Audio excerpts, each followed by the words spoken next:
you're ready, I'll hit the go live button. Give it about 5 seconds. We're ready. Okay. Okay, I'm going to call this meeting on June 16th, 2022 to order at 7:01 p.m. Pledge of Allegiance. I pledge allegiance to the flag of the United States of America and to the republic for which it stands, one nation under God, indivisible, with liberty and justice for all. Okay, do we have anyone for public forum? We do not. Okay. Can I get an approval of the consent agenda? Move to approve the consent agenda as presented. Second. Thank you. All those in favor say aye. Aye. Aye. Aye. Any opposed? Consent agenda approved. Study items. 301, resolution to declare support for secure firearm storage. Dr. Jameson. Thank you.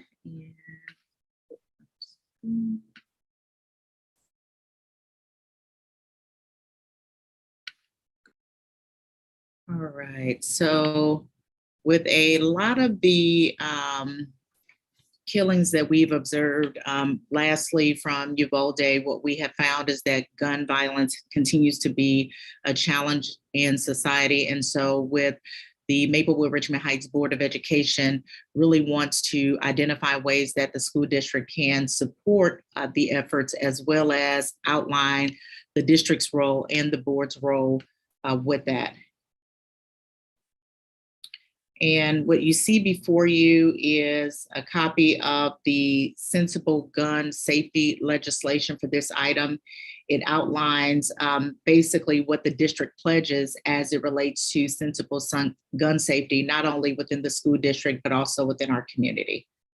So I'll take a moment to kind of point out some of those. And you'll see that it starts off really identifying that we already maintain the fact that we are working to ensure that we have safe and inspirational spaces, which of course aligns directly with sensible gun safety and legislation that goes along with that. And then also highlighting the threats that guns have on our school communities.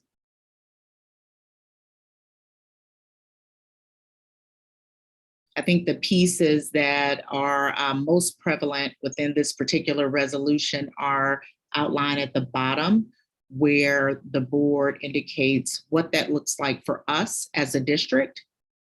And you can see those numbered out. So implementing enhanced background checks for assault weapons, including raising the age to 21 for purchasing assault weapons, strengthening universal background checks for purchase of firearms, banning the purchase of semi-automatic rifles, banning gun sales. The ones for me that I thought were particularly of interest for our community are item number 5, looking at firearms through the lens of mental health. And then also item number 8, recognizing that arming teachers is not an effective strategy for preventing gun violence. And you're hearing a lot of that in the political arena regarding teachers being armed. And we recognize that their plates are already heavy and they are already working to support students from a mental and socio-emotional standpoint, in addition to trying to fill gaps instructionally. So asking them to be armed, I find to be an area where we need to highlight our support for not doing so. And then looking at item 9 around funding for programs. And we do a really good job of this as we think about our SEL teachers, our social workers, and our nurses. And then with this year, purchasing of social emotional learning curriculum to use with students.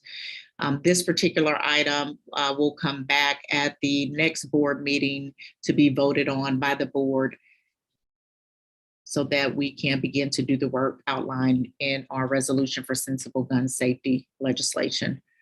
At this time, I welcome any questions you may have.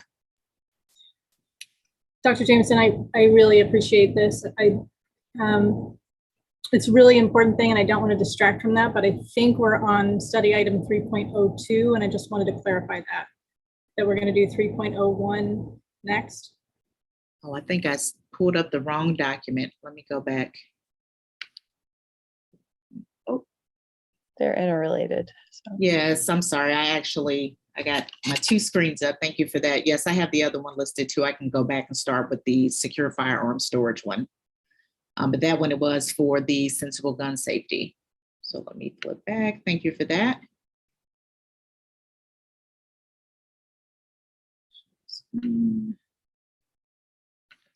All right. And thank you for pointing that out. The two are very closely related. So this is item 3.1, again, really birthed from the killing of the students in Uvalde, Texas, and the impact that it's having currently, not only in the legislature, but also within our school communities. Again, some of the language you'll see is similar. What I would like to point out is the partnership that we had in creating both of these resolutions with the mayor and the city of Maplewood. I did reach out to the city of Richmond Heights. They do have a resolution currently on file that was actually adopted last year. They currently do not have plans to create a new resolution to support legislation because they already have one for gun storage safety. I would also like to point out that this particular item has been reviewed by legal counsel and no feedback for changes are warranted. So when the board does vote on this particular item, there won't be any need for changes unless the board has questions or modifications after the presentation for today. So again, this item talks about the impact and threat of guns in our community and also in our schools. And it talks about the benefit of firearm storage and how it's an effective strategy for decreasing the challenges that we're seeing currently within our schools and our community. The first part of the resolution outlines the number of children in the household who have interacted with unlocked guns, also unintentional shootings that occur, and we've had some locally here within the state and the region that have impacted several of our local school districts. It outlines the research that's associated with having gun storage and secure gun storage practices, and then also identifies ways that the district can actually support through materials and marketing that go home to families. So similar to the one that was shown before, the items bulleted below outline the district's commitment and the Board of Education's commitment to gun safety legislation. And the goal is to not only protect our students, but our staff and our community as well. So here you see some very actionable items that we can address. One is updating our student handbook to include information on gun storage. Again, communication to parents, that's critical because it is a partnership. So information will be prepared to go home to explain the importance of secure gun storage, and then also working with our local law enforcement agency, health agencies. I think the critical piece for me as we think about gun storage is also thinking about the mental capacity for students and helping them to understand the choices that they make as they interact with guns that may be in their households. The one piece that I'm super excited about is the future creation of the board legislative advocacy committee.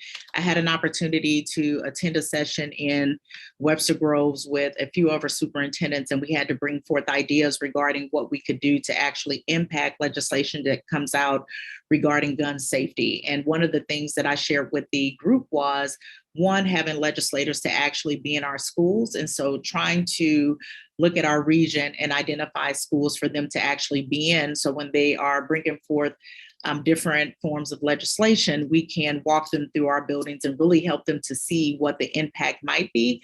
And that's critical because some of them are not educators and some of them have not been in school probably since they've graduated. And then the other piece was taking a collective effort with our board members, not only with the ones in the region, but identifying some big buckets where we can say, here's where we're going to draw our line in the sand, and this is how we're going to advocate on behalf of our districts and our students. And then item 5, again, you saw previously really talking about funding programs, social workers, and things of that nature to support around the social, emotional, and mental health, and then also partnering with external agencies. So we do have an opportunity to work with the Children's Service Fund. They then in turn put therapists and counselors in our schools. And so looking at ways to increase the number of counselors and therapists that we have in schools that are funded through the Children's Service Fund. And then item 6, which I'm excited about, is to establish a designated Firearms Violence Prevention Week. I will work with Ed in our community and also the Board Legislative Advocacy Committee to identify a week for that, so that we can begin to advertise and work with our community in solidarity. So these are the items that are here. The last item that you see is around safety plans and also emergency preparedness plans. And that's critical because we have to make sure that families know where unification is, how do we ensure that our students and families are being communicated with. So we want to make sure that those are up to date. And if we need to complete audits to make changes, we're able to do that. And that concludes the resolution for secure firearms storage. And thank you, Annie, for pointing out that I pulled up the wrong item. At this time, I welcome any questions you may have.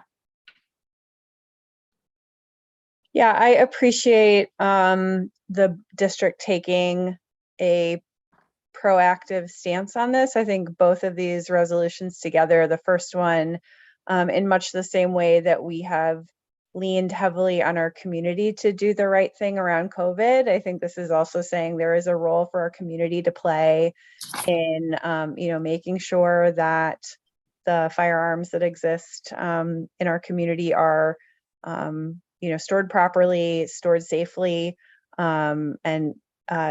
Jameson, every time there is a acknowledgement in the Post-Dispatch of a child who, finds a gun and is playing with it and unknowingly, injures themselves, kills a family member.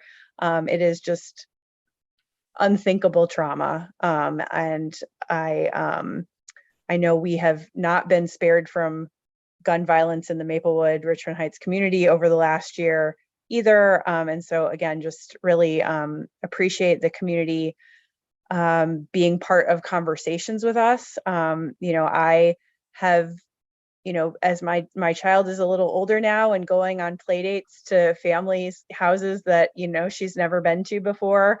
It's part of the conversation that I have with, the family that she's going to visit. Do you have guns in your house?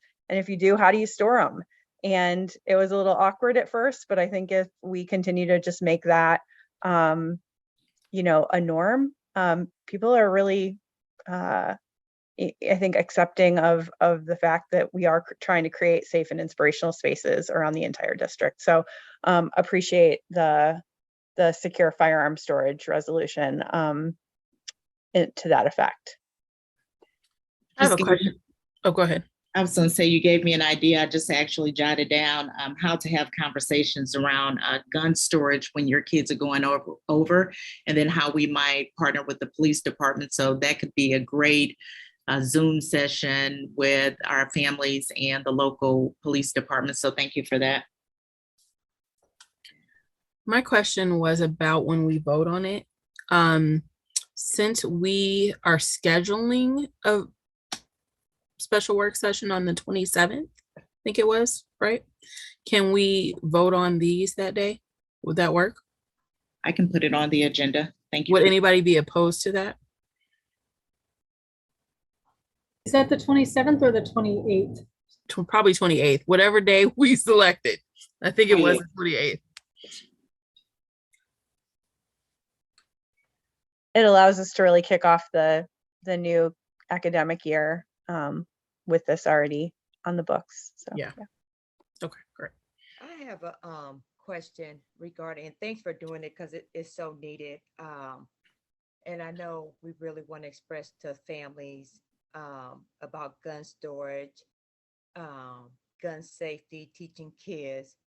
But like Katie said, there are incidents that's happened where kids get guns for whatever reason it may be, and we're going to work with the community, the police officers, but how can we really get it into families' head how important this is? Because you do communications in the handbook. We all know all parents do not participate, they do not read. How can we make it like a more interactive, more involved? Can we bring other people in that can kind of talk about it? You know, group sessions with kids before basketball practice, you know, just some way that is really resonating how important this is. Because, you know, I know there's some things, I don't read every email that come out, I read the handbook all the way through. But this is really important, and we have to start the school year off talking about this and really getting into our community, how important it is. And so as far as next steps and thinking about ways to do that, Ed is currently working on his communication plan for the district. And so once these resolutions are completed and in collaboration with Vince, because one of the things we're trying to improve are our community engagement sessions with families. So we did host one this year, partnering with special school district, but really identifying topics that are of interest to families, and then partnering, whether it's with the local police department. We had a session where we brought in the diversity awareness partners to talk about how to address students, their pronouns, inclusion, what that looks like. And so as we look at the scope for next year, we do plan to have those identified, and that can be an item that we can include as well, which would allow, whether it's on Zoom, you would probably have more individuals to come in, but we are working on bringing individuals in so that there is more interaction and collaboration with our families. So I will add that to the list. I'm also really excited about Gun Safety Week. When my kids experience weeks at the school where they're learning about information, I know they bring it home. They're just like, hey, you need to do this. This is what you need to know. This is how you need to focus. And so I think that will help as well, because our kids will be going home and talking to their family members about gun safety and, you know, recognizing the importance of it. And like the kids came home about recycling and we never heard the end of it. And so I really love our kids' excitement and how they will help deliver those messages as well. And hopefully getting families to participate in Gun Safety Week with the Zooms, et cetera, that you mentioned. I think all of that will be very helpful in helping maybe change the course of what's been happening. I love that, Brandy, and I think it's really in alignment with one of the whereas clauses that I like the most about the other one, about how students are really taking the lead on this. I think the more we can, you know, embrace that, the better. Allow our student leaders who are passionate about this to, you know, to take on some of this programming too, because they know what resonates with their peers, and it, you know, they're more impacted by it every day than we are. So.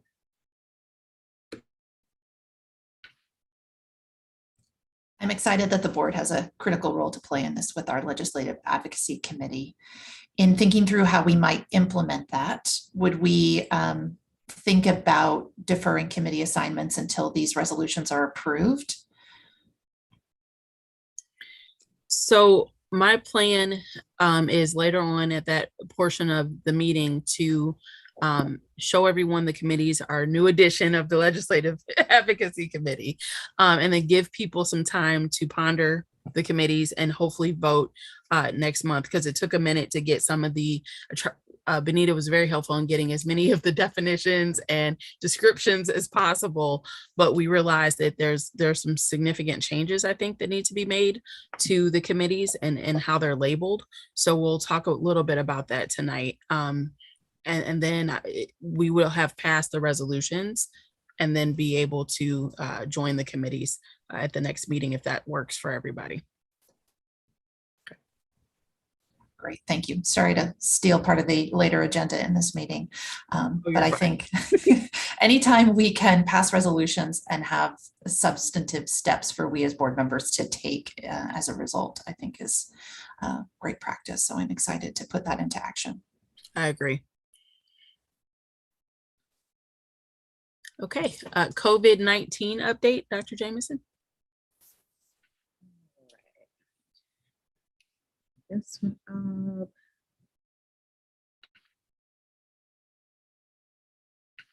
I'm getting savvy on working two screens. Let's see here.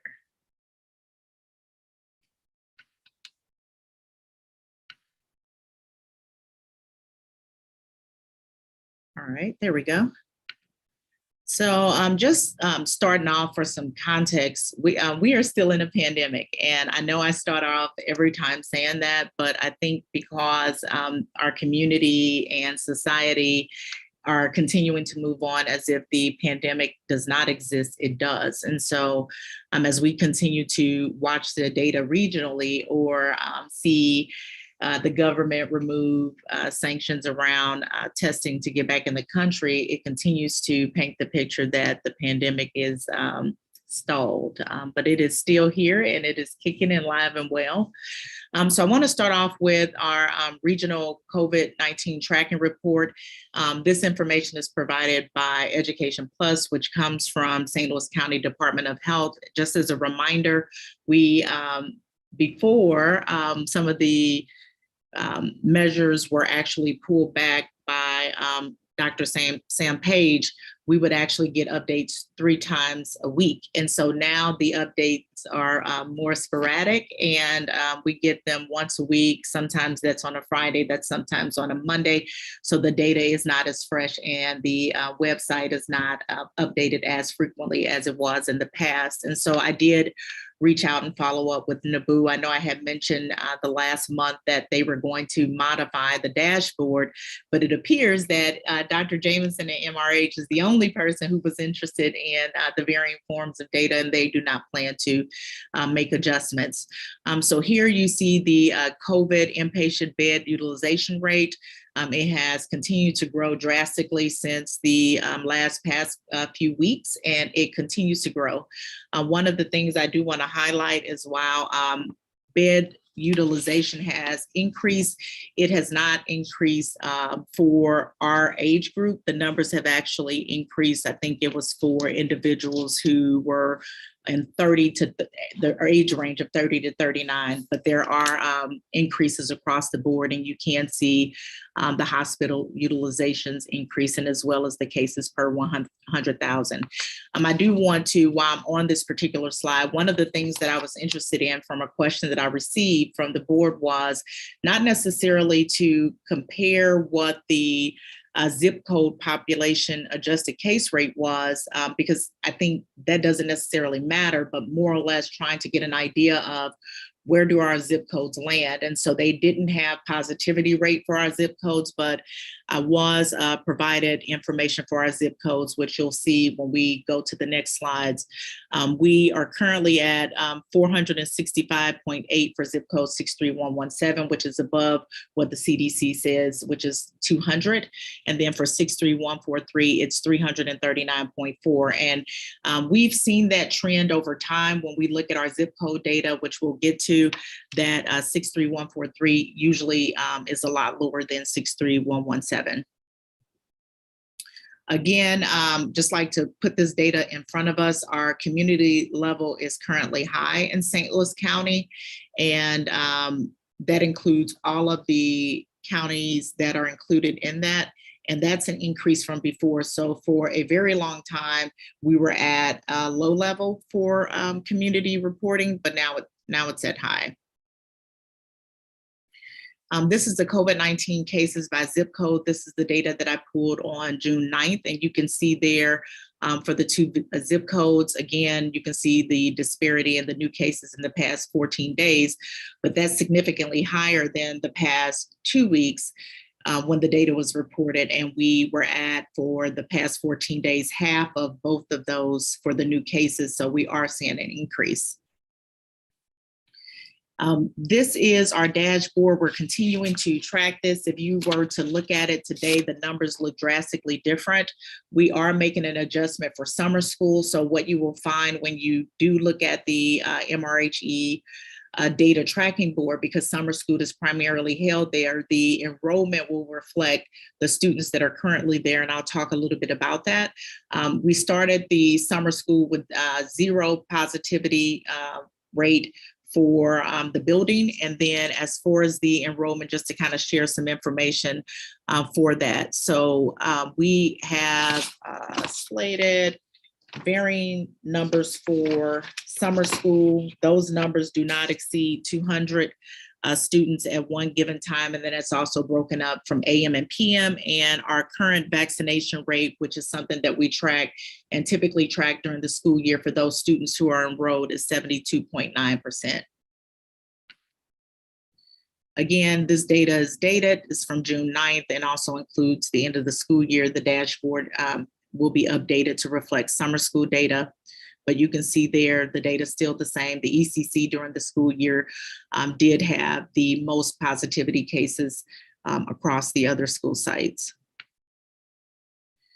And just to show the regional vaccination rate report, our current numbers are in alignment with what St. Louis County currently has for fully vaccinated students who are 18 and lower who are eligible for the vaccination. So the St. Louis County rate is 72.8% and the district's is currently 72.9%. And then again, here is the MRH disaggregated vaccination rates. And in preparation for the summer, Vinci is working with partners to host another vaccination clinic for those families who are interested in getting their kids vaccinated, particularly our little learners who will be turning the age 5. So that will be a great opportunity to partner with the community, which is the Maplewood Fire Department. We are also still partnering with NAMI for testing. They did close down our in-school site because we were not having enough families coming in and staff to test, but we still partner with the Heights, which is where the other NAMI site, which we help establish, is currently located. So a couple things I want to highlight are mitigation measures. We are still mask recommended per the board's last vote. Based on a 1% threshold. And so while these items are very true when we talk about social distancing at 3 feet, when I visited summer school and the number of kids that are in classroom, we have 10 or fewer kids in a particular space, which allows a lot of time for social distancing. And also the structures have changed. And so a lot of the time students are spent outdoors and actually engaged in project-based learning, inquiry-based activities. So those things are there. The recommendation that I will be asking for the board to vote on later in this meeting is to increase the 1% threshold to 5%. And so we talked a great deal about this in cabinet because what we were finding is that with these small numbers, depending on AM and PM, if we have 150 students in the building, we would be remasking if one student tested positive for COVID. We are still continuing to notify families. We are still continuing to contact trace and support as we have been before. So we, unlike many other districts, are continuing to do the things that we have done all year long, which has allowed us to continue to remain open and also keep our community safe.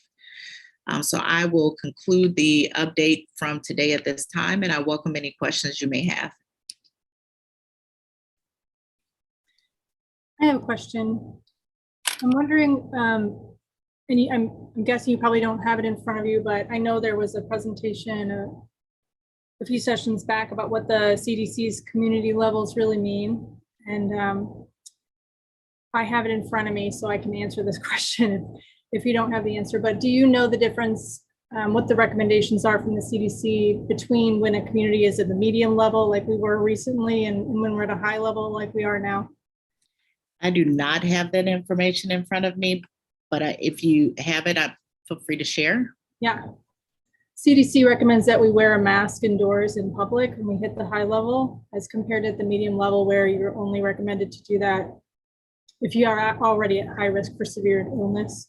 So just wanted the community to hear that. It is recommended. Thank you for that. And I will say that we have followed the CDC guidance, but we also look at other factors, and we've done that throughout the year. So recognizing that the mitigation measures that we have in place, and as well as the conversations that I am having with the St. Louis County Department of Health. And so that is a factor that we discussed and that I did discuss with them at the early part of this week, based on the initial board questions. Thank you for that. And the 5%, obviously it's the recommendation for summer school. Just while for summer school's in school. session. Okay. Did anyone else have any questions or comments? Thank you, Dr. Jameson. Thank you. 304 Mizzou Partnership, Dr. Lisa Powers. All And is right. it, I cannot pronounce the last name for Jamie, so I don't want to butcher it. It is Grieshaber. Thank you. And I will start us off to give the rationale, and then I will hand it over to them. So I just want to start off. One of the things that we talked about was how do we support our most at-promise students? So when we continue to look at data, we see that our Black and Brown kids are students who are high free and reduced lunch, and also our students who receive support from special school district need a little bit more. And part of that includes looking at tiered systems of support, not only for behavior and social and emotional learning, but also for academics. And so with the implementation of MSIP 6 come July 1, that will be a huge focus as we begin to talk about how points are allocated and what they are looking for. And part of that is what partnerships that districts have in place. They do want to see the evidence of that. And the other piece is how we are supporting students. So one of the partnerships that we will be adding is with the University of Missouri-Columbia. They have a lot of experience as well as research to support the impact of having universals in place and looking at interventions to support students from a behavioral and social emotional standpoint. So without further ado, I will hand it over to Dr. Powers and Dr. Grieshaber. Good evening. We have a short visual presentation. Can you see? Yes. Okay, thank you. So we've been asked today, thanks for the opportunity to speak with you. We've been asked today for a short 5-minute conversation around 3 big ideas. One, who we are and what we do. Second is a little bit about the work from the center, the National Center and the University of Missouri Center, and what the partnership with Maplewood Richmond Heights could look like. So to start with, thank you for the introduction, Dr. Jameson. We'd also like to introduce Dr. Tim Lewis, and he gives his condolences. He's unable to attend today because he's in Australia working with regions there in tiered systems framework, but he is committed to being part of this partnership as well. So Jamie and I are part of a larger team, the MU Center for School-Wide PBS, and we actually are also part of the National Center funded by OSEP for the school-wide, for the Center on PBIS. Our role in both those centers is to work and partner with states and districts to install a tiered systems framework. So we work with many districts and many states. We originally worked school by school, but we've learned over the last 20 years that it's more impactful to work within the culture and context of a district and state. So our responsibility is to take what we're learning nationally and disseminate that throughout the state of Missouri and other districts and other states that we work in. What we actually focus on is this tiered system framework that Dr. Jameson just talked about. And one of the misunderstanding about PBS is that it's a program. It's not, it's a framework. And what we are interested in partnering with Maplewood Richmond Heights is your vision of sort of an MTSS approach, where you're looking at the interconnectedness between academics, behavior, and social emotional.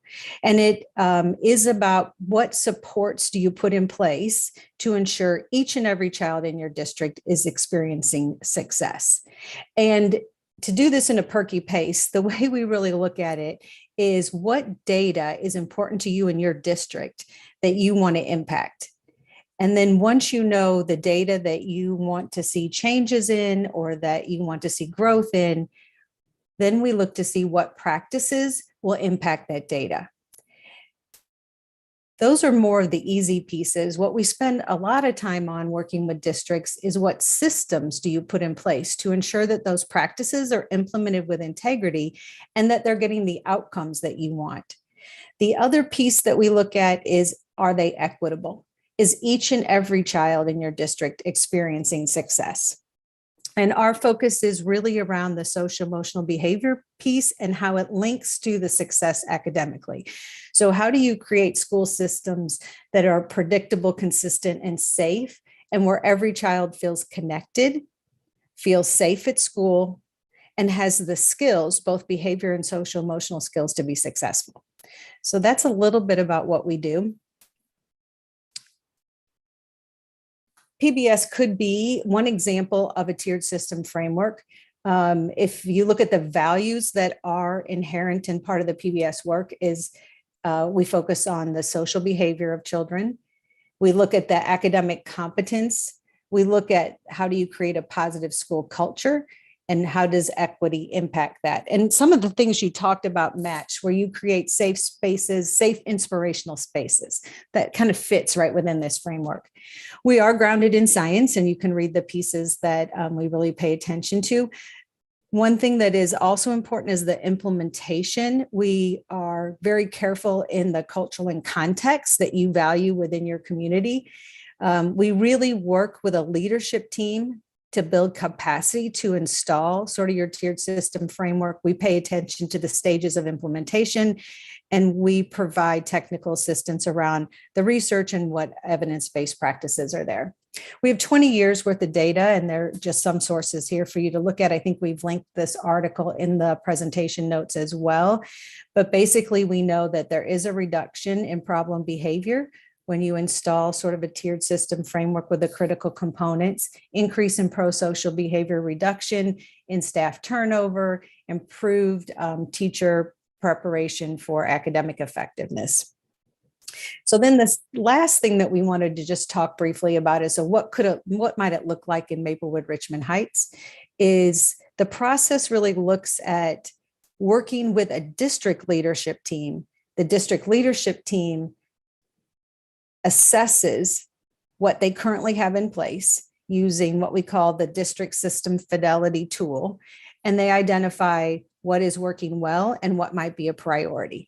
And these are the categories and areas that we invite them to look at. So what policies are impacting every child feeling safe in school? You just talked about one today with your firearm safety. How is that a universal practice across? Because that's important to you and your community. Your district might decide to look at what training is provided and how are we ensuring that that training is getting the results you want. So it's sort of choose your own adventure. You write a 1-year plan, but we are in it for 5 to 10 years because it is not a quick fix over time. We have an MOU. It's basically what Mizzou will contribute to, and then what Maplewood Richmond Heights is committing to. But basically, we disseminate information, we provide professional development training, in person or virtual, but our ultimate goal is to build internal capacity. And what we ask in this partnership is that you have a team that meets on a regular basis. Monthly is typically what districts that we work with commit to. We have data sets, and this is where it can be slightly flexible. We have PBS data, it's called the Tiered Fidelity Inventory. We have school climate surveys, and we ask that you look at discipline data on a regular basis. But if you and your district have a school climate survey that you value and that you already use, it's about the intent of the survey, not the actual tool or survey. And then we provide reports for you in partnership at the end of our annual working together annually. We do have additional resources that this is a 5-minute perky pace. So if you want more information, we've linked it all in this presentation. And then if you have questions for either Dr. Jameson, Jamie, or myself, and or your leadership team, we can answer any now or at a later date.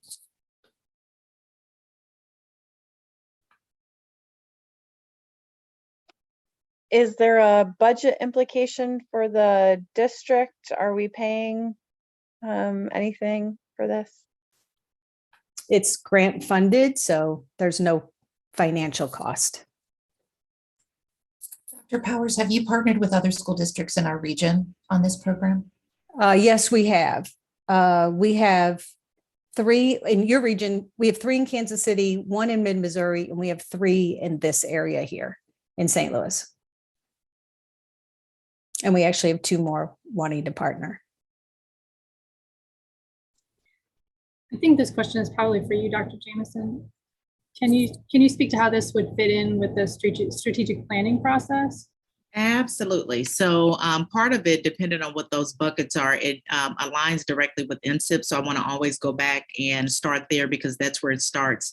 And so MSIP clearly outlines a couple things. And so Dr. Powers didn't really speak to it. There is an equity strand through this, which is also included in MSIP, but also through the tiered systems of support, which is a huge piece of the changes. So that will be included in the process when we develop the strategic plan. So when it outlines strategy, the strategies that we employ will actually come from the work that we're doing. So the great news is Vince and a small team have already completed the DSFI and has started looking at the data. And one of the things that we talked about is that, and Dr. Powers talked about this a little bit, it's not about the name, it's the practice, the work, and the need for universals. And so leadership teaming was an item where there were opportunities for growth at the district level.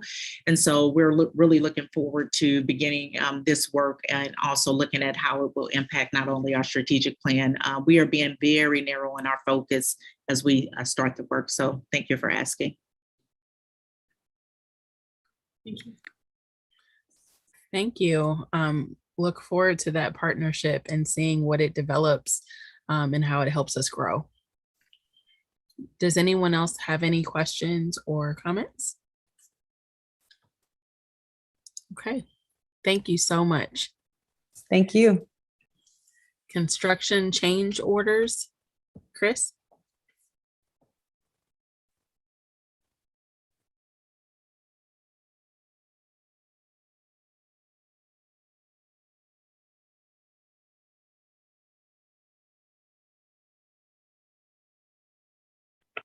I believe Chris had to step away for just a moment. Okay. We can come back to that. Is everybody okay with that? Okay. Program Evaluation, Secondary Literacy by Carla Pisani and Mary Ann Lopp. Sorry if I butchered any names again. That's all right. Both Miss Pisani and Miss Laup unexpectedly are unable to be here tonight, so I am going to be a very poor imitation to pitch hit this program evaluation. So this is the 7-12 literacy plan update. We do have a K-12 plan, and you saw the K-6 portion of the plan at the last board meeting. This plan was worked on by our secondary reading specialists, Carla Pisani Rivera and Mary Ann Laup. The purpose of their program evaluation was twofold. They wanted to make sure that they were in complete alignment with our K-6 plan so that students that are continuing in reading intervention have a seamless experience. They also wanted to re-examine their entrance and exit criteria to make sure that they had clear criteria in placement, both for literacy placement, but also for exiting the plan. And so after this presentation, and you have an opportunity to review the plan, there is a written plan that's attached if you'd like to read the entire plan. At the subsequent board meeting next month, they'll be asking you to approve that plan. Here are the demographics of students that are currently receiving 7th and 8th grade middle school reading intervention services. You'll notice that those demographics tend to change by cohort. The one consistency that we see across grade levels is a high number of students in reading intervention also are in free and reduced lunch status. And this is our STAR data, both for the 7th and 8th grade population as a whole, and then specifically for the 7th and 8th grade students who receive reading intervention services. And you'll see that our reading intervention services students have much lower STAR scores. And that is one of the criteria points that the reading intervention team looks at to try to determine which students are reading below grade level and which students might have aspects of reading that they could stand to work on outside of the language arts classroom in order to improve their reading levels. Here are similar demographics for our current students in grades 9 through 11 who are in reading intervention. I do not believe we had any 12th graders in reading intervention for this particular year. And here is the STAR data for students who are currently in reading intervention in grades 9 through 11. We did not administer the STAR to the general 9th through 12th grade population. However, beginning next year, we will have a benchmarking test at the high school level that you heard about at the prior board meeting. All students will take the NWEA, which will provide universal screening for all high school students. Currently, the 7 through 12 literacy intervention program is a program that does provide a tier 2 reading support for students who need additional assistance that have been identified through our universal screening process in closing the gap in skills that they might be missing that would affect their current reading levels. The reading intervention teachers engage in small group explicit instruction matched to students' needs. So we do individually test students to determine where those gaps are, and that might be word identification, that might be fluency, it might be vocabulary, it might be comprehension, it might also be phonemic awareness or phonics gaps. They get opportunities for frequent practice and feedback, as well as additional time to read choice books at their level. And then they're assigned to intervention and they exit intervention based on specific criteria. It is an elective course that they can take. It can be a semester-long course or a year-long course based on student need. And so as a result of their study, they are recommending that as part of entrance requirements that they look at Faunus and Pinnell scores for incoming 7th graders. And then for students in 8th grader, well, 7th through 12, they also look at the NWEA reading, which will be a new assessment, and particularly focusing on students that are below the 30th percentile. Those students would be given additional diagnostic assessments to identify individual needs for students. They also have added additional focus criteria for ESL students. They want to make sure that students are at least at a level 2 and that students are not being assigned to reading intervention simply because they're newcomers and don't have enough experience with language. They also wanted to make sure that students that are currently in foundational English and reading, which are our IEP English courses, are considered if they also have gaps in reading that are outside of their other diagnoses. To exit the program, they would need to achieve scores above the 30th percentile. And we will give the NWEA 3 times a year. So there will be multiple entrance and exit points, scores that will be outlined in terms of cut scores for the particular tests that you see here in reading comprehension scores. And then they will also be administering in-class reading assessments that are short cycle assessments that particularly target students' use of reading and fluency. They are recommending that that criteria be implemented for the 22-23 school year and that those updates will provide a seamless transition from our K-6 students through our 7-12 students. They also, as a course of this work, have noticed that they may need some additional resources. Our work with letters training and our phonics instruction have revealed that some of those skill gaps persist into secondary schools. However, older students are much less likely to want to engage in phonics work in whole groups. And so there's a number of computer-based programs that would allow students to do deep work individually with appropriate practice and feedback that seem to have good results, particularly with high school students. And so that's something that we are just beginning to investigate, and they may come back to you in the fall Dr. McGee was with me when we met with this team. And so that's something that's on his radar that they'll be looking at for future improvements. But we have identified Words Their Way as a 612 support that can begin to function immediately to help with those foundation literacy skills. And that is the end of their presentation. If you have questions, I can give that my best shot. And I'm also happy to pass any questions you have along to the reading team.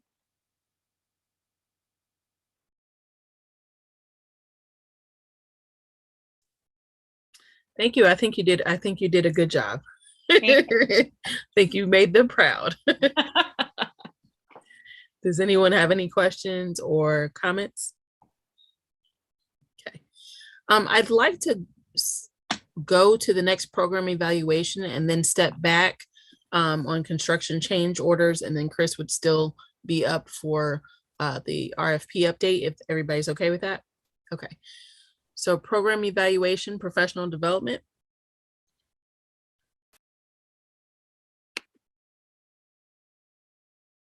Christine Demijan is here in the waiting room. If someone can let her in, she's going to help me with this presentation. Christine is the PDC chair for the year and has done a tremendous amount of work over the course of the last few years as PDC chair. She will be stepping down this year. So this is her final presentation to you, and Jordan Williman will be assuming the presidency of the PDC. Well, hello, I'm Christine Demijan, middle school math teacher, like Roxana said, professional development committee chair. Roxana and I are going to share with you our 2021 evaluation and 2023 plan. As the Professional Development Committee, or PDC, we pride ourselves in being an intentional group that continuously reflects and seeks ways to support staff and students in our school system. Our committee goals are to improve student learning and achievement, to promote a culture of dialogue and reflection, and provide support and experimentation for both students and staff, and ensure that we have ongoing professional development support for teachers. And we also like to lean into our pedagogical expertise that we have on staff and further develop it. We achieve these goals in many ways. To name a few would be through trainings, book studies, peer observations, data analysis, simulations, webinars, and coaching. Like I said, it's an extensive list, but those are just a few. We support those initiatives, and as a committee, we are comprised of 2 building representatives, a chairperson, myself this year, and Roxana, assistant superintendent. We meet monthly throughout the school year to collaborate with admin and monitor and support professional development throughout the school year. We use a learning and leading model that has a process of stating current status, formulating driving questions, collecting, analyzing, and reflecting on data, which then would help devise a plan of action, implement that plan, assess effectiveness, and then in turn, if it is effective, embed that plan as a part of learning. Using that learning and leading model, it allows us to investigate needs, plan and implement steps to address needs, and then assess effectiveness for our professional development program. This year, our program evaluation focus was on our current training and the needs of future trainings coming out of our pandemic learning and tier system that we had in the previous school years. We administered a building survey during the school year where we gather data and information on where each building was in their understanding of professional development. And then that helped us devise and clarifying questions for our needs assessment that we administered in April. The goals of this needs assessment were to better understand the training experiences that teachers have had, and then the training needs that we have for the future. This data is representative only of spring or April of 2022 and of 108 staff members that participated in the survey. So when we take a look at this survey, the results were somewhat atypical for MRH. We were anticipating that as we came out of a pandemic where our professional development cycles have been somewhat disrupted, and the data is in some cases contradictory. You can see on this slide who took the survey. So 35% of our survey respondents were from the Early Childhood Center, with a fairly proportional representation across buildings. We asked how many professional development sessions did you attend within this past year? The vast majority, 60%, said that they attended between 5 and 11 sessions. And then about 20% said they attended 11 or more. That is up from last year. So we do know that the amount of professional development that our staff members participated in this year is higher than levels that we saw during the pandemic. We asked them about their perspectives of professional development, and here's where we start to see some variance in responses. The first category is MRH professional development helped me grow. And so while 60% agreed, we do have larger than usual numbers that are showing up in this ambivalent category of partially agree. And you'll see this trend continue throughout our survey results. The second column asks if they're aware of their building goals. And again, the majority of respondents reported that they were. The third category said the professional development we received was relevant to our building goals. And so people were a little less sure about that. The one that they were most unsure of was whether or not the professional development offered this year was relevant to their personal goals. And I have some thoughts about that I'll share a little bit later. The second to the last category was the training relevant to student learning needs. Again, 65, closer to % of this respondents thought that they were. And then the last one was, were you able to implement ideas that you received in training? And so about 50% of our staff agreed, and 45% or so were partially in agreement. We asked, were the PD days effective? Now, normally this is an area where we have 80 to 90% of folks telling us they thought it was very effective. This year, we saw that we had just 34% saying that they felt that it was extremely effective or very effective, and just about half of our staff said somewhat effective. Those numbers are lower than we are used to seeing, and so we've had quite a bit of discussion among the PDC trying to unpack what that means and to see if we have variance among buildings. One of the main reasons we did this was we've done a lot of training over the years, and as I have already said, the pandemic has been somewhat disruptive. And so PDC members identified training that they felt that most MRH staff members would have had. The green bars represent, we ask, do you need initial or basic training? In other words, have you never been trained in these areas, and would you like to have that training? The blue band represents, I need refresher training. I've had the training at some point in the past. And then the yellow band represents a category where people responded, I don't have interest in having an additional training in that category. So when we look at this particular guideline, you will see that the three topics that emerge are as high needs for the district that staff identified as needing either beginning training or additional training are in the areas of social emotional learning, which can be inclusive of work that we've done in areas like conscious discipline and restorative practices. They also identified a high training need in the area of educational equity and culturally responsive teaching, as well as to continue their work in project-based learning. We asked, do you feel that you grew as a professional this year? And this would be a much more typical response rate that we have seen in surveys in the past. Almost 90% of our staff members said that they did feel that they had grown professionally over the course of the year.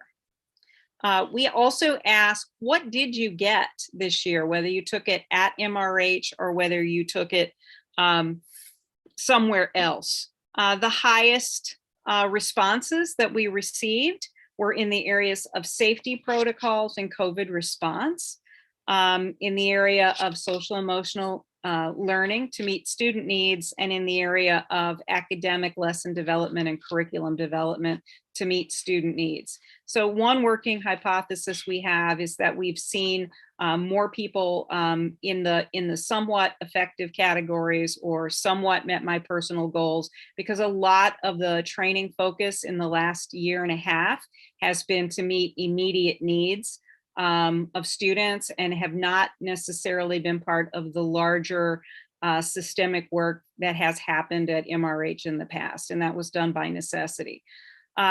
So that is something that we want to continue to watch as we think about the work moving forward. We ask, how satisfied are you with follow-up training? In other words, were you able to engage in work consistently, receive coaching, receive follow-up? You'll see that 46% or so said they were satisfied. We had another large chunk saying they were neither satisfied or unsatisfied, and then a smaller proportion, about 12% or so, that felt that they were unsatisfied with follow-up. We ask, how do you like to receive your training? And so this was telling as well. The highest ranked mode of delivery was attendance at conferences, which of course people have not been able to do in the recent past, which also could be factoring into some of the ambivalence that we saw in the survey. They also identified self-guided PD or choice PD, as well as what I'll call peer-assisted categories, either through mentoring or peer observation. And so those are three areas that have had very high interest in terms of staff results. This results in findings slide is just a summary of everything that I just said to you, so I won't repeat it, but I did want to take a minute to point out that you do have a very long written report that has all of the tables and the data behind the graphs that I just showed you if you'd like to read more about any of those categories.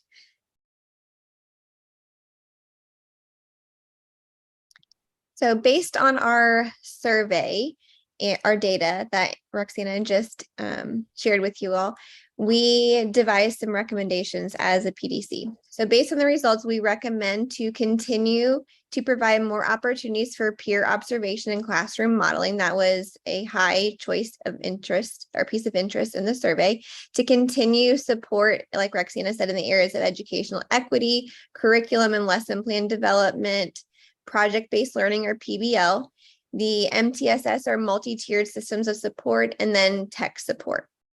In addition, we would like to offer training in the area of professional learning communities and ensure that there's ongoing support and follow-up for all teachers in all buildings in that area, as well as continuing to provide support and job-embedded training opportunities for building goals, such as peer coaching and those professional learning communities. Next year's school year has several planned PD days. The first column represents the almost monthly, with the exception of November and March, of our early release CAT time or content action team, where teachers will work on their curriculum.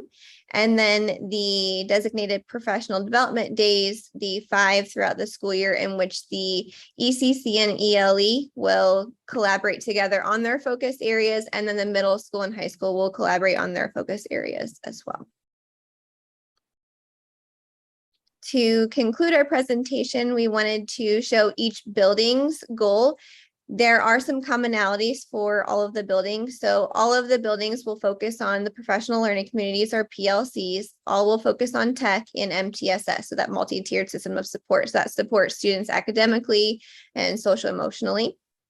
The ECC elementary and middle school all will be working on math curriculum with a Math 314 contractor. The ECC and ELE will be working on continuing their letters training for reading. And then the high school and the Student Success Center will pursue educational equity in addition to the 3 common threads. And I would just add that Dr. McGee and Dr. Jameson are working on a schedule because there is going to be a unifying theme district-wide. Some of the PD days will be district-wide training days, as well as time set aside for individual training, but that schedule has not been determined yet. Do you have questions for Christine or I?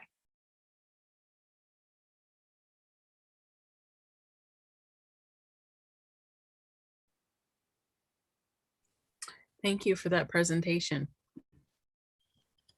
Thanks, Christine. Thank you. All right, Chris, we'll go back to 305 construction change orders and then go into 308 RFP update, if that's okay with you. Sure. Apologies. Thank you. I'm an ill-timed stepping away. Oh, no problem. Okay, so change orders. This is pretty much the normal exciting stuff you can expect from construction. This one was related to concrete piering that they found when they dug a hole. Shocking, I know. The inspector didn't care for the way some of the items in the electrical room were designed and installed, so it required some additional changes there. So that was a little bit. Some additional network wiring and sealing for our access points, upsized wire to the cooling tower, concrete pump truck, and bad soil removal. We did some modifications to the ADA ramp outside the cafeteria, which is lovely, by the way. And we've been paying for electrician overtime to regain schedule. And we've been trying to confine that to evenings, 10-hour days, and Saturdays, which is just the time and a half, that 0.5 premium on top of the regular time. So that's been helpful. And then larger wire required for some of our rooftop units. So any questions? I do want to, before you move on, just kind of shout out Chris. Our elevator was down and one of the companies was trying to charge us $7,000. So we were chatting and came up with coming with another company to give a second opinion. And whomever Chris called out actually were able to fix it with no cost, and we didn't have to pay $7,000. So was appreciative of that, because we've been finding things here and there as we continue with the construction. So every little bit counts. And so just wanted to make sure I recognized him for that. Thanks. Yeah, I alerted the company that gave us that quote and that evaluation that I was not interested in participating in a $7,000 science experiment. So they got the point. All right, I will jump on. What's my next thing here? The RFP update. Okay, so we chatted briefly about this at the budget work session. I'll just elaborate just a little bit more. I will show you. We got a number of proposals. These are intense. I've never received an RFP so dense. So I'm looking forward to reading through those. We had 5 companies that showed up on the mandatory walkthrough earlier in the month. And we had 3 submit. OPA, SFE, and Chartwells were the 3 companies to submit. OPA being the smallest of those companies. So next steps will be, I will go through and evaluate these according to the rubric that we submitted to DESE, bring them to cabinet next Tuesday to let my colleagues also look through there. We'll check any rules that we have to abide by as far as which company we select and why. And then we'll come to you with a recommendation at that 28th work session, because that's important, because this contract is due to fire off on July 1. And it's going to be a sprint to the finish to get that ready for start of school, but all 3 companies are confident that should we select any of them, they will be up to the challenge. Any questions? Okay. Thank you, Chris. Okay, moving on to admin communications, construction update. Randy's coming on now.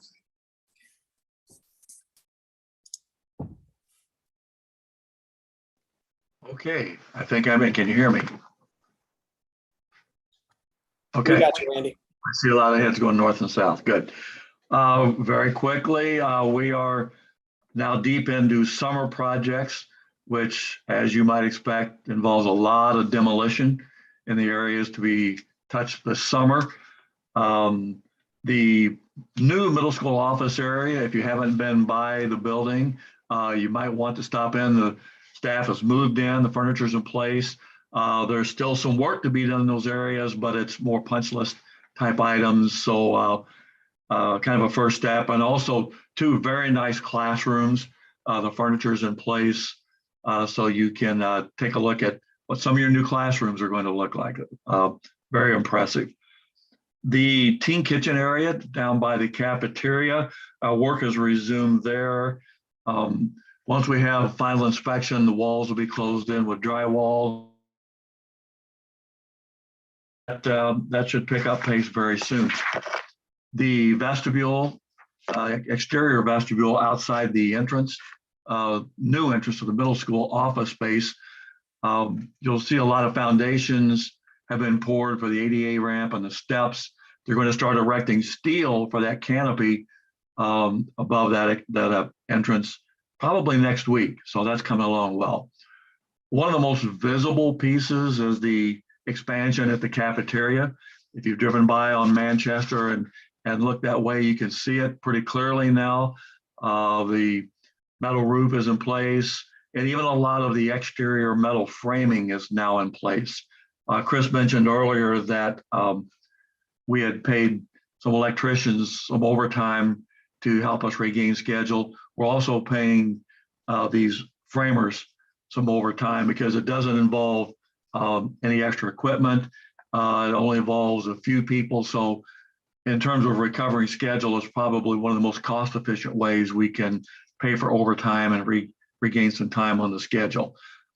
The locker rooms, those were fully demolished quite some time ago. The block walls are complete and they're ready to begin finish work now inside those locker rooms. The new gym lobby, if you were looking at the courtyard now, you'll see that a portion of the floor, about half of that floor, is formed up and ready to be poured. At least that was as of yesterday. They might have actually poured that today. I haven't been on site today. The media center, which is under construction, which is why we're all virtual tonight. Demolition has begun there. Pull up the carpet, you can see the old basketball floor underneath, but work has begun there. One of the more involved demolitions involves the toilets. I guess what we refer to the east stack. There are 4 restrooms directly above one another on all 4 floors to the eastern side of the building. Demolition of existing eastern wall, existing piping, existing drains, plumbing. That's coming along quickly. Messy job, but it's coming along. The main parking lot will see some renovation this summer. No work going on there just yet. But a lot of excavation now for the new major addition, what we refer to as Building A. They've dug down, they've demolished some sections that were underground there, and you see a big hole in that area. Excavation will continue for probably another 2 to 3 weeks, and then you'll see us start to pour footings and foundations, begin construction instead of destruction, which is always fun to see.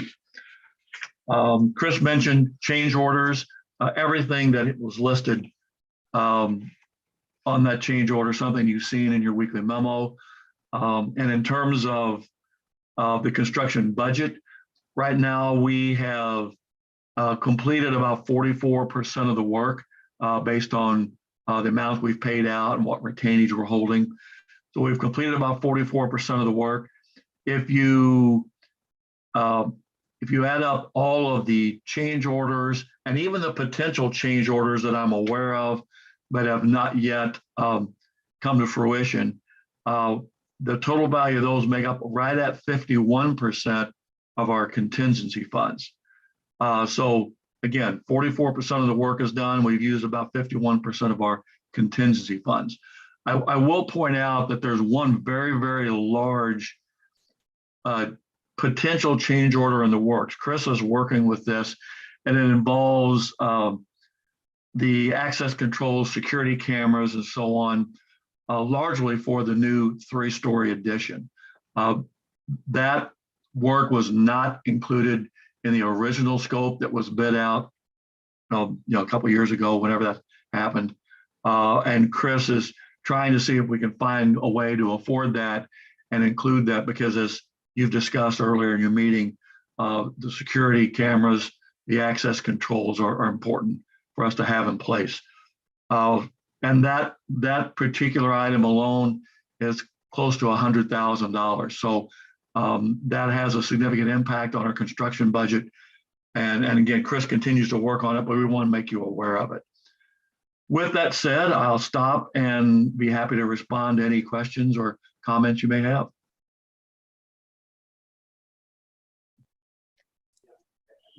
Thank you. Oh, go ahead. With things being behind schedule, which again is expected, what are the anticipated challenges at this point for when students return in the fall? The one area that's probably looking at most closely is the cafeteria. If you've been in that space, the demolition, including the floor tile, is complete. So we've made it very clear to them that even if the new expansion isn't 100% complete on the first day of school, we absolutely must have every square foot of the original cafeteria.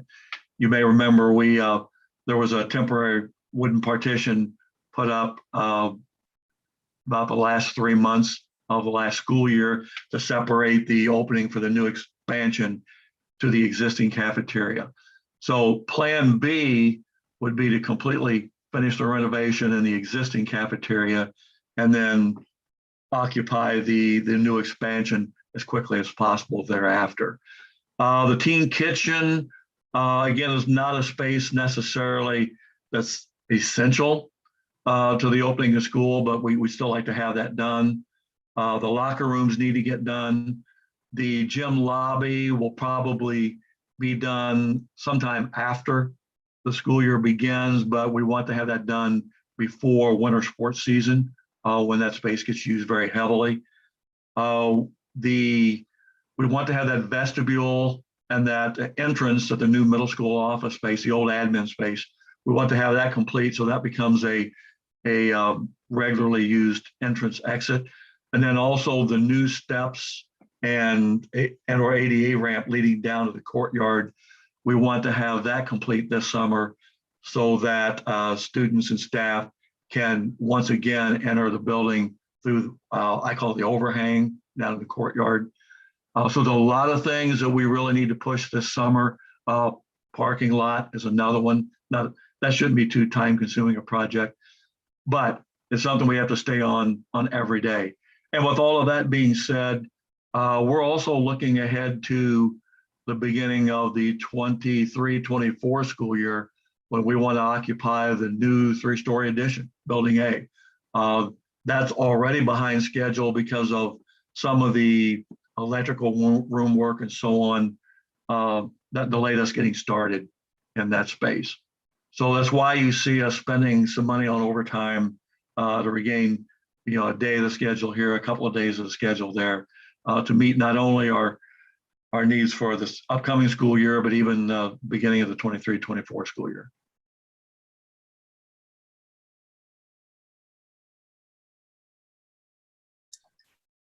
Does anyone else have any questions? Will there be an opportunity for board members to take a look at the work before school starts? Is there any window of time that would be safe or wouldn't interfere with prepping for the school year? Oh, absolutely. Just let us know when you would like to do that and we'll make the arrangements for you. And we also know that your schedules sometimes differ. What I find when giving board members tours is it's often good to schedule 2 times, one maybe during the day, one in the evening, so that everyone can view the building at their schedule. That would be great if we could arrange that. Okay. Can I suggest that we have Kat help with coordination on that, please. We'll look for something around, I'm just guessing right now, around the first week of August would probably be about right. That's what I was thinking. Thank you, Randy. Thank you, Kat. Any other questions or comments? Okay, Proposition E progress update video. Okay, that is me. I am standing in for Ed Rich, who's enjoying a much needed respite from his work here at MRH.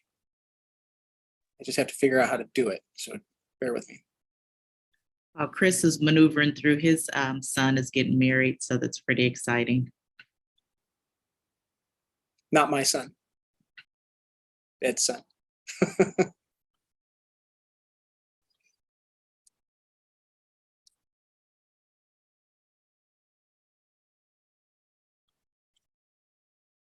Okay. Here we go. Can you all see that?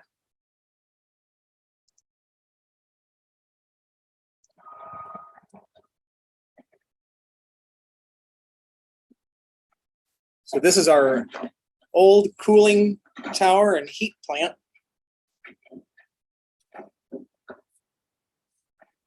They actually named it. I can't remember what name they gave it.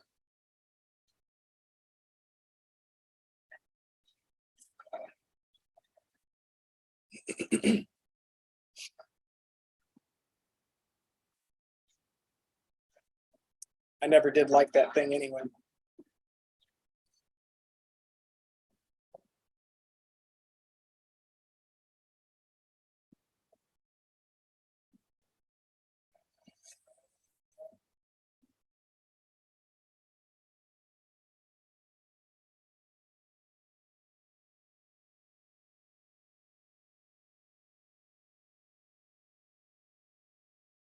Watching these guys makes me glad I do what I do.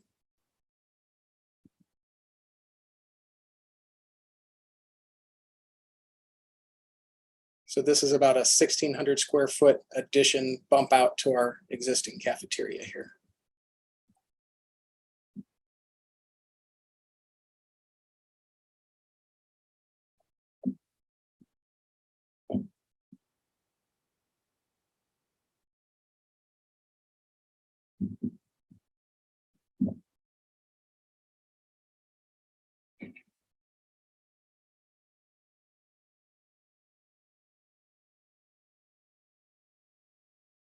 These spaces all now have desks and chairs and are ready for students for the most part. Middle school has been moving in all week to their new offices.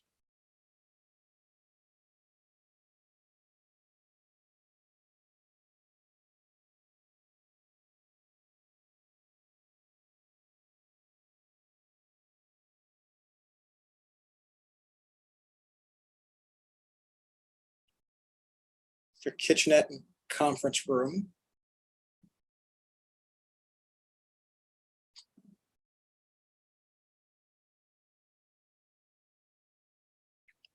This is where counselor and assistant principal will be taking up residence. And here's Mike's.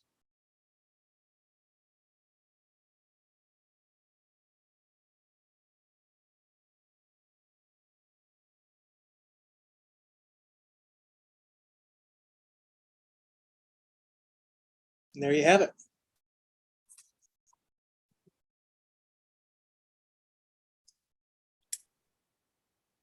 Thank you for that, Chris. No problem. Okay, it's still the Chris show. On to finance.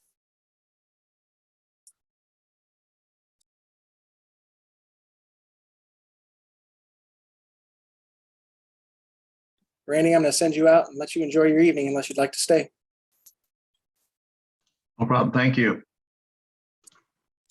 Thank you, Randy.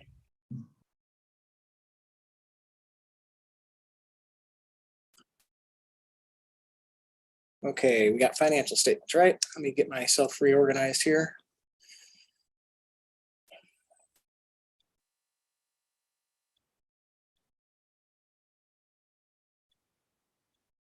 Okay. Here we go. The May financial statements. It's amazing. It's a grind, but we always get here, and I always forget how busy this time of year is. I don't know why. I've been doing it for long enough. But this is also the time when we start taking that look at our budget to see how we did. We're doing pretty well on our collections, and we've indicated that in our items of interest. Expenses are what we expected or a little less in most cases, which is fantastic. However, you will see a large outflow of cash here at the end of the year while we're wrapping up invoices and paying the teachers their final 3 paychecks, and well, it's really 4, but their paychecks. And so a lot of money still yet to spend, and I'll share that with you in July when I share the June financial statements. So you can see here we're doing really well on our current taxes, delinquent taxes. That's always just sort of a guess. Even the averages swing. The numbers swing so drastically from year to year. The averages don't even really help us very much. So we're about 43% collected, and I think we can expect to see just a little bit more, but not much. County funding, we're all done there. State, we're getting close to done. I didn't check the bank today. We may have gotten our June disbursements. We're also going to get that additional ADA that the governor released.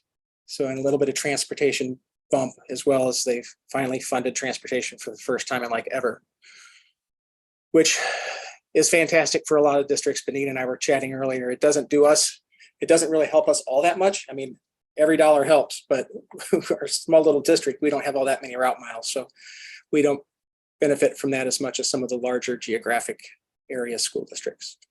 Debt's going to track right along with our tax collections and bond issue funds here, pretty much interest. So Annie, you can see here, that's all the interest we made on about $16 million over the course of the year, which is paltry. As a matter of fact, at one point they had adjusted it down to 0. I said that we can't be earning 0, and they corrected that quickly for us. Here's the breakdown of our operating funds. Expenses, this is that function level. I'll skip through here because the object level is more useful for our purposes here. Oops, went too far. Okay, salaries about 80%, right where we would expect. Benefits are tracking a little less than that.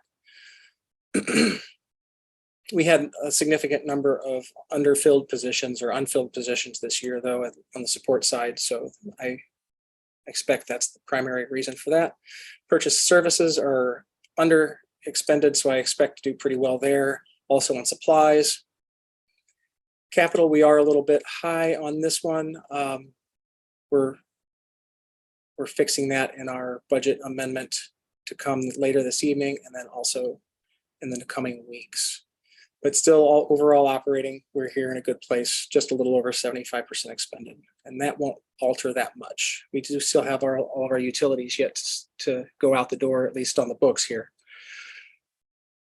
Okay, you can see here our bond issue funds. This is how much we've spent to date, so about 50% of them. And you can see what I had set the budget for on those bond issue funds. I will be correcting that in an amendment that I'll talk to you about in just a moment.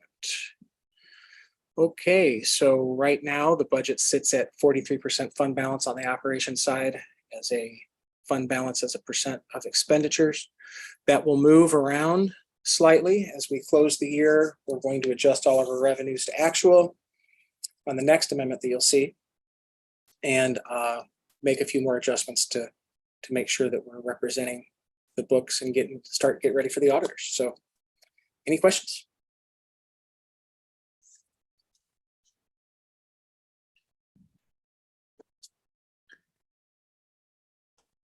Hearing none, I will move on to the budget amendment. Oh, this is exciting stuff. It's probably a good time to mention here that I am nothing without my team, who often works tirelessly to help support both my work here and the work of the district. This particular budget amendment was quite finicky, and we just finished it up earlier this afternoon. So I'll take you through it quickly. So last month, you'll remember I mentioned, I want to see your faces. There you are. Last month, you'll remember that we had pushed through an amendment so that we could get our ESSER funds drawn down quickly.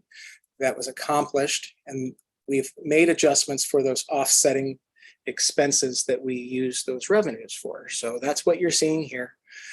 We're reducing expenses by $168,000 and broken down thus purchase service and supplies. Anything in brackets means it's going down. Anything not in brackets means it's going up.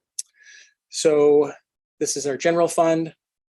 So overall, we are reducing expenses $168,006.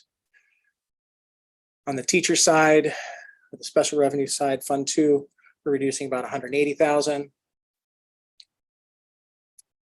Debt's fine.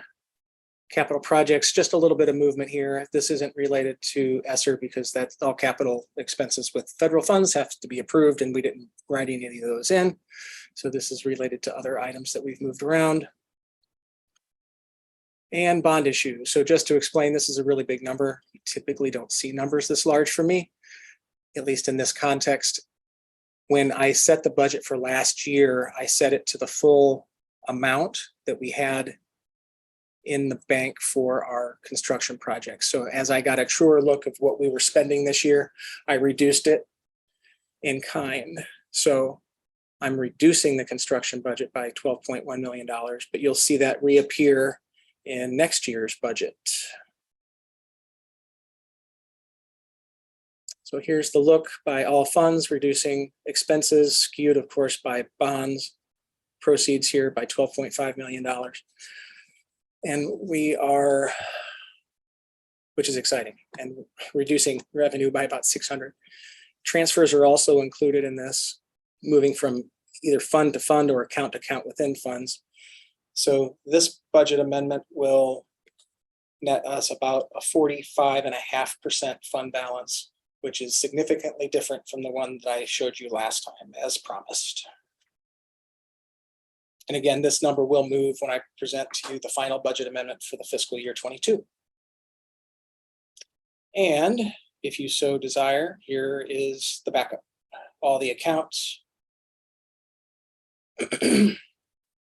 for transfer. Just if you do look at these, the top section I reserve for revenue, the bottom we reserve for expenses, then everything below that is the transfers, which is either interfund or from account to account within fund. Any questions? Okie dokie. Turn the floor back over to you. Thank you. Always very thorough. Appreciate it. Okay, moving on to calendar of events. So we really don't have a whole lot on the calendar because we are in summer. But of course, and our staff is awesome because they've already added our special work session for the 28th. So our staff is awesome. But just keep in mind the board work sessions and summer concert series for Mid-County Chamber of Commerce. Does anybody have anything else they wanted to add or point out for the calendar? Okay, moving on to board committees. Okay, so whenever we add new board members, that gives us a great opportunity to take a look at our committees and see what's working, what's not working, additions that may need to be made and subtractions that might need to be made. So it has been proposed that we would add a legislative advocacy committee. And is that right, Amber? Okay. And so there's been quite a bit going on. I'd like to give Amber just a quick second to talk about this committee. Thanks, Brandy. In conjunction with the resolutions that were drafted, Linda and I had an opportunity to participate in the regional board professional learning community session that happened just a couple of weeks ago where we shared time with board members from other school districts across the region. It focused on the outcome of the most recent legislative session, and there were several board members there who volunteered information about their own legislative advocacy efforts at their school districts. Some of us who have participated in those Friday calls across the region, those ones that happen monthly at 7:30 a.m., know that there are a couple of folks, particularly from Webster, Clayton, I think Wentzville as well, who've been sort of leading some of those conversations and efforts. And while we have as a board engaged in that work periodically, we've never done it in any kind of formalized way. So one of the recommendations that came out of that PLC meeting was that each board look at it more seriously as sort of a defined activity that the board would undertake, particularly because we have regional priorities throughout St. Louis that don't necessarily get heard in a consolidated way in Jefferson City. And so the more that we can, as school districts, not only advocate for our priorities within our own district, but collaborate across the region and really identify what our core legislative priorities are prior to the session so that we, as individual board members, can advocate for those in whatever way that we see fit. Us having a committee to kind of help guide that work gives us a little bit more definition around the advocacy that we would want to do and not just push forward from our district, but collaborate regionally in order to accomplish. It's not easy work. It's not always very clear since the bills change a lot and change quickly. But I think this year will be sort of our opportunity to figure out what this could look like for us as a board. And I think it'll be something that we continue to sort of refine and iterate over the coming years. That said, it can also be a very powerful mechanism for organizing community engagement around what is happening at the legislative level in our state.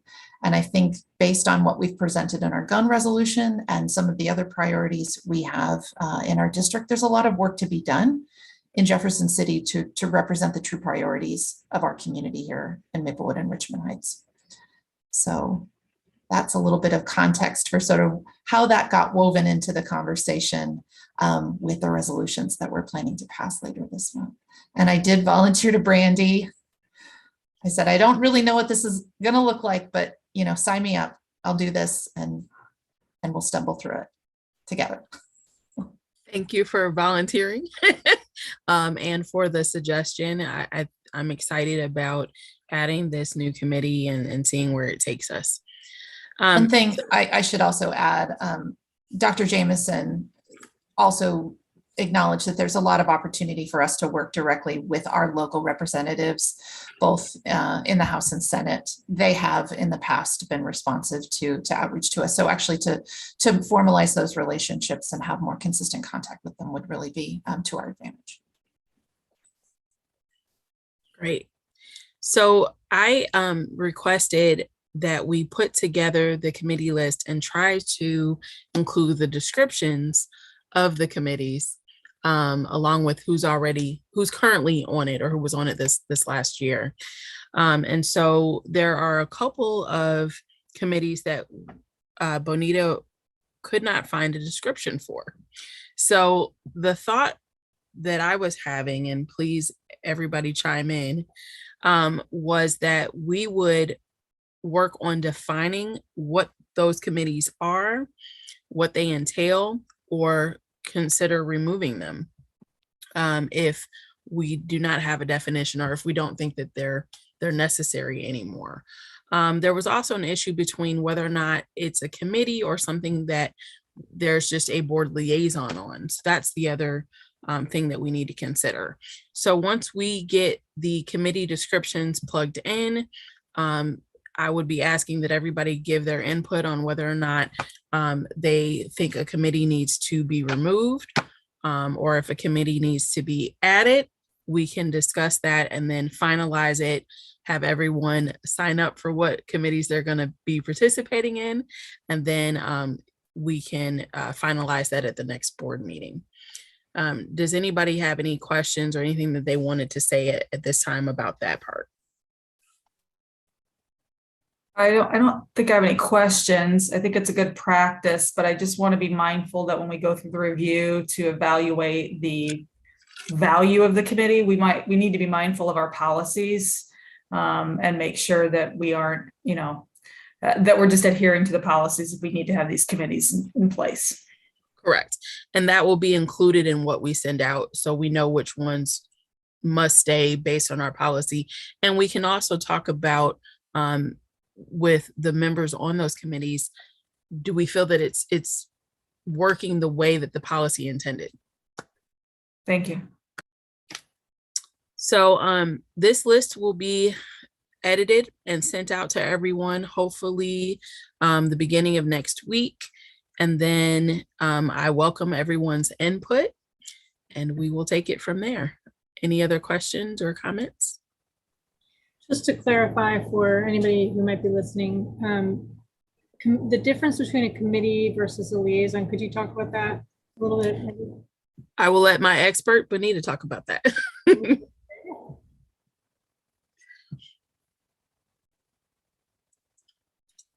Sorry about that. I'm dealing with a couple things. Can you repeat the question for me?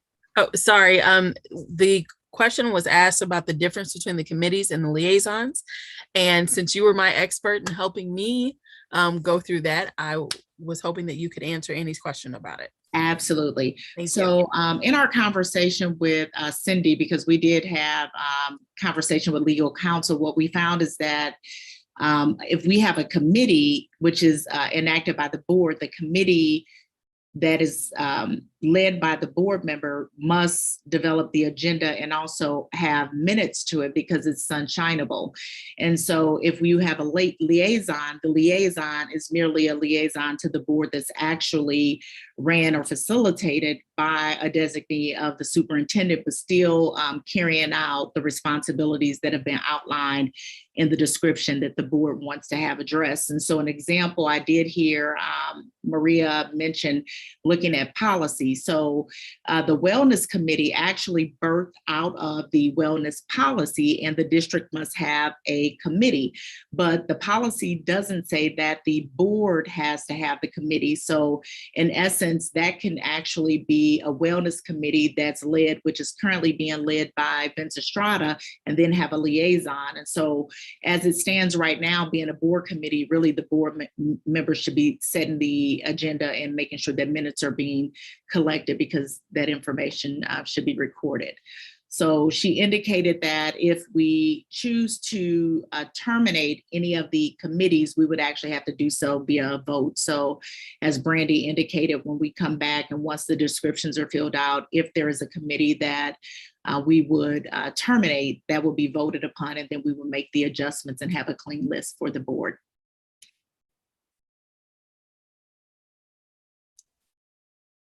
Thank you. Hopefully that answers that. I'm sorry. Any other questions or comments? Okay, we will get this out to everybody next week. Thank you, guys. Okay, board committee report, CBTF. I think we canceled this meeting due to the end of school. Excellent report. Thank you, Rachel. Okay, wellness committee, which we've just discussed. No update, no meeting. Okay. All right, what about fundraising committee? Looks like those funds have been awarded. So I'm working on a formal thank you letter from the board to all of our donors. And that should go out when I'm back from vacation. Excellent. Thank you. Board liaison report for Joe's Place. I do not have an update for Joe's Place at this time. And then what about SSD Governing Council? In a nutshell, they elected a new board. And then there was a report by the parent committee just reiterating and encouraging district support of SSD and SSD parent councils. Excellent, thank you. Okay, on to action items. 701, COVID-19 mitigation measures. I move to reapprove the MRH universal mitigation measures with a modification to the 5% threshold to accommodate for summer learning. Second. Thank you. All those in favor say aye. Aye. Aye. Any opposed? Motion carries. Construction change orders. Can I get a motion? Approve change orders as presented. Second. Thank you. All those in favor say aye. Aye. Aye. Any opposed? Motion carries. Budget amendment 4. I move to approve the budget amendment 4 as presented. Second. All those in favor say aye. Aye. Aye. Any opposed? Motion carries. Oh no, before we go to 704, there's something missing on here. Roxana, where are you? So I really don't want to approve this being your last meeting. But you already did. But I would like to take the time to acknowledge you, acknowledge that we're going to miss having your beautiful face on screen and in person. We are excited for you and your new adventures, but definitely you're feeling the loss here as you have been such a great part of the MRH family. If anybody else wants to make any comments, please do. Send pictures. Yes.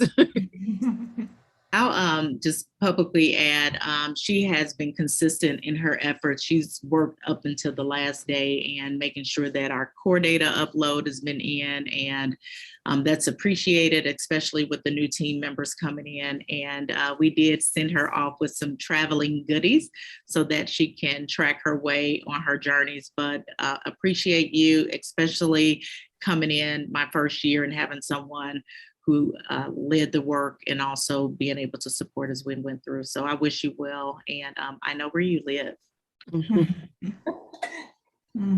We do expect visits, so we're clear. Anytime, anytime. That's us. I'd imagine after we get past our 30-day moratorium on communication that we probably will have to reach out to Roxanne. I'll be surprised if you guys make it 30 days. Just don't tell PSRS, okay? Yeah, no kidding. Thank you for just making such a difference. Thank you. Okay, can I get a motion to move into executive session?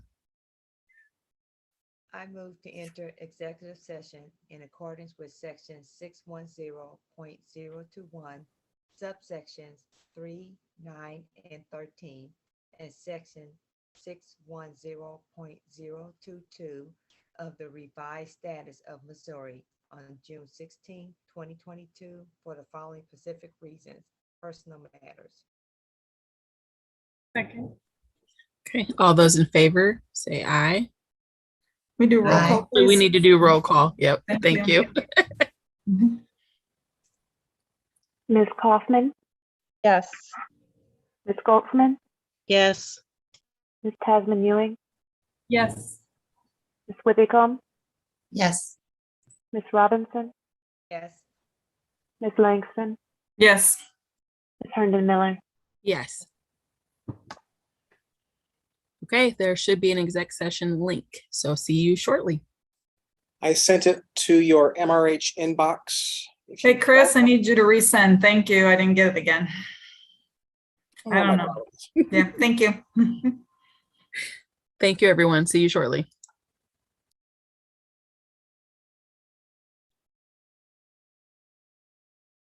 Chris, will you send it again for me too, please? You betcha.